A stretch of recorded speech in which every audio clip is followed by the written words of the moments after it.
እግዚአብሔር አረግላለሁ ያለህን ነገር ወዲያው ማያረግልህ ለምንድነው? በማንኛውም ጊዜ ሐሳብህን ልትቀይር በጨረታው እንደማትገደል ስለሚያውቅ ነው። አንተ ቀን ቄስ ማታ ቀውስ ሊያረግህ የሚችል ሁኔታዎች በየትኛውም አግባብ ሊኖሩን ከቻሉ ጌታ ሆልድ ያደርገዋል ነገሩ። በልብ ውስጥ ያለውን ትዕቢት፣ እኔነት፣ አጉል ኩራትና እኔነት ማስጣል ይፈልጋሉ። አንዳንድ ጊዜ የጸለይክባቸው ፍላጎቶች ሲቆዩ ምን ሆኜ ነው ያስብሏል። መዘግየት ሲገጥምህ አንድ ነገር ወቅ የተወደድክ እንደሆንክ አንተ ጌታ በጣም እንደሚወድህ አልዓዛርን ይወደው ነበር ተብሎ እንደተጻፈ የማንንም ነገር አይዝም ጌታ።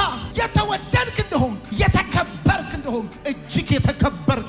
ሌላው ትርጉም ይለው እንደዚህ አንዱ ሲዘገይብህ ሰይጣን እግዚአብሔር እንደማይወድ እንዲሰማ እግዚአብሔር እንድትጠራጠረው ነው የሚፈልገው። እኔ ግን ዛሬ እነግርሃለሁ ነገር የሚዘገይባቸው ሰዎች እጅግ የተወደዱ ሰዎች ናቸው። የተወደዱ ነገር የሚዘገይባቸው ሰዎች እግዚአብሔር የሚያስብላቸው ሰዎች ናቸው። እግዚአብሔር እንደሚያስብለት ማሳይቶታል። አዋጅ በወጣ ጊዜ፣ ማተብ በታተመ ጊዜ፣ የዛን ጊዜ ጉድጓድ ውስጥ በተጣለ ጊዜ እግዚአብሔር እንደሚያስብለት የአንበሶቹን አፍ እንዴት እንደዘጋለት እንዴት ሹመት እንደሰጠው እግዚአብሔር የሚያስብለት ዳንኤል ሆይ ነገር የዘገየባችሁ ሰዎች መዘግየት ሲገጥማችሁ ሰው አያስብልኝም፣ የኔን ጉዳያቸው አይደለም፣ እኔ የተናኩ ነኝ፣ እግዚአብሔር አይወደኝም፣ ሰው አይፈልገኝም ምናምን የምትሉ ሰዎች ካላችሁ ኖ ስክሪፕቸር ውስጥ በጣም የተከበሩ ሰዎች ናቸው ነገር የዘገየባቸው። አብርሃም ታላቅ ፓትሪያርክ ነበረ፣ በጣም ሪስፔክት የሚደረግ። እግዚአብሔር የሚያስብላችሁ ከሆነ የጊዜውን ብቻ ሳይሆን የዘላለሙን ነው። እግዚአብሔር የሚያስብላችሁ ከሆነ አንድ አይነት ነገር ብቻ አይደለም፣ ልዩነት ያለው ነገር ነው የሚያስብላችሁ። እግዚአብሔር የሚያስብላችሁ እጃችሁን በአፍ